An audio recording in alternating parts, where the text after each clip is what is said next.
per month. This is, it's never happened before. And look, history's been made here, but it comes alongside the largest drop in unemployment rate in a single year on record. The Senate in history of the United States has been amazingly and extraordinarily productive. 20 months into the Democratic majority, I just want to take a moment to highlight the many, many accomplishments we have secured in this chamber under Democratic leadership. It's the most in recent memory. The American Rescue Plan, the Bipartisan Infrastructure Bill, the CHIPS and Science Act, the Gun Safety Bill, the Inflation Reduction Act, an omnibus package, and many other bills in between. Senate Democrats have worked hard every step of the way to improve the lives of American people, to help those in the middle class stay there, to help those struggling to get into the middle class a little easier to get there. And we will continue to do our work for the American people this week by passing a CR to keep the government open. Benefits have lost around 40% of their buying power. One of the biggest proposals in the works is an increase in benefits for people who are ages 80 and older. Not only will this help older adults maintain buying power, but it will also provide a boost for retirees who are running low on savings. And while nothing is set in stone, this plan does propose increasing benefits by around 5%. And it's one of Washington's most divisive proposals, as only 53% of Americans, 53% of Republicans are in favor of voting for it.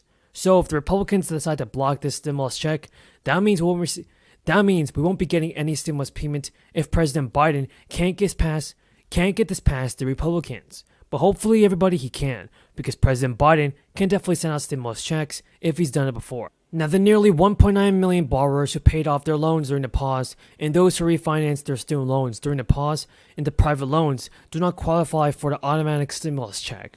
Yes, people are getting automatic stimulus checks because in August, Biden extended the pause on repayment, interest, and collections, which began back in March 2020. And according to the Office of Federal Student Aid, about 9 million federal student loan borrowers have made at least one check and one payment to April 20 to March 2022 of this year. So the application for loan forgiveness will become available in October, next month. Borrowers are expected to advise and apply before November 15th in order to receive a check before the end of the year. And we all know how important it is for people to receive the stimulus check, so hopefully President Biden can do something about this and help out the American people. Guys, it is here. President Biden can finally do something for the American people that's valuable, and that's sending out stimulus checks before the end of the year. A stimulus check of $2,000 or even $1,400 has to be approved by December of 2022 if President Biden has any hope of making the American people happy. Now everybody, the whole goal of this channel is to provide you with the most up-to-date, reliable stimulus check information from anything on stimulus aid, relief assistance, low-income benefits, Social Security benefits, and as well as stimulus check news. I'll always take this opportunity to wish everybody a very happy holiday season and a wonderful new year. And what I wanted to discuss very briefly with you is the fact that I will soon be assuming the chairmanship of the U.S. Senate's Health, Education, Labor, and Pensions Committee, one of the most important committees in the Congress.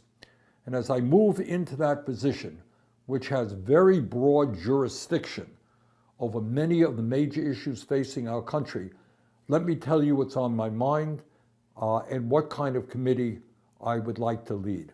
And I also want at this moment to ask for your help, because in the final analysis, as I think most of you know, real change never comes from the top on down, not from Washington to the rest of the country. It always comes from the bottom on up, when millions of people at the grassroots level stand up and fight for what they need. But let me say a few words now about some of the issues that we will be dealing with. And let me start off with our dysfunctional good percentage, which will benefit most taxpayers who use this tax break. Inflation adjustments to tax brackets mean it will be harder for taxpayers to hit those higher brackets, and therefore we'll have more income taxed at lower rates next year. So what does this mean for you? Well, the interplay is that these changes is complex, but the upshot is that many low and middle income taxpayers may be able to trim their taxes as a result. The outlook is more complicated for higher income workers because of an inflation adjusted boost in the cap for Social Security taxes. According to a recent survey for 2023, employers plan to roughly offer their workers an annual raise of 4%. That's roughly in line with the median pay bump that employees got in 2022. The problem is that inflation this year has been running at about twice the rate, with prices rising 8% in September from a year ago. Economists at the Federal Reserve also expect inflation to subside later this year and into next year as well, although the central bank has been criticized for its last call that the sharp rise in prices was transitory. Now, if the Fed is correction in predicting that inflation will decline next year, it will restore some purchasing power for consumers next year. So far, though, inflation has remained very high. We all know that. And the IRS is boosting its taxable income thresholds for its 7 tax brackets, which range from 37 to even 10%. The higher limits could result in tax savings for some people, that is. And the IRS also announced this. It's boosting the 2023 contribution limits to the 401k plan by a record $2,000 due to inflation. It will allow workers to save more money in 2023. Individuals will be able to save up to $22,000 in their 401k next year, an increase of almost 10% from the current year's limit of $20,000. The new cap also applies to other types of defined contribution plans.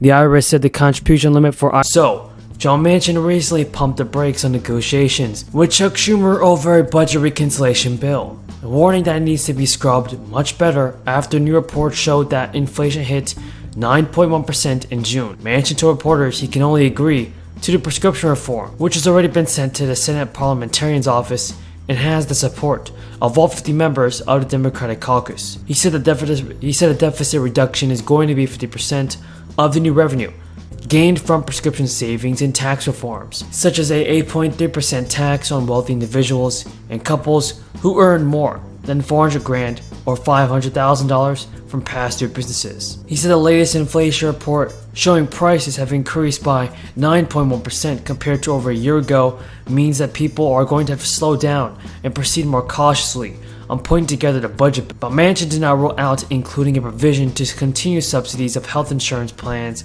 provided under the Healthcare Affordable Care Act, explained that whether he could agree to extend subsidies would depend on how they are drafted and paid for. Manchin said it depends on if we can look at things and find a pathway forward that is not inflammatory. The West Virginia senator also emphasized that he's more inclined to keep the spending in the bill as modest as possible to avoid further stimulating an overheated economy. Manchin also said there's been no talk of lifting the cap on the state and local tax deduction, something that two Democrats from the Northeast, Josh Gottheimer and Thomas Suzy, are demanding. Even though Manchin has expressed his opposition to the bill, Democrats are still pushing for the bill to be passed. Another 4 U.S. states can be added to the list of those who are providing their residents with much needed financial boost as inflation hikes prices for the majority of products. As for Chicago, those who qualify for universal basic income payments received their first check earlier this week, as Mayor Lightfoot announced that the checks were sent out to more than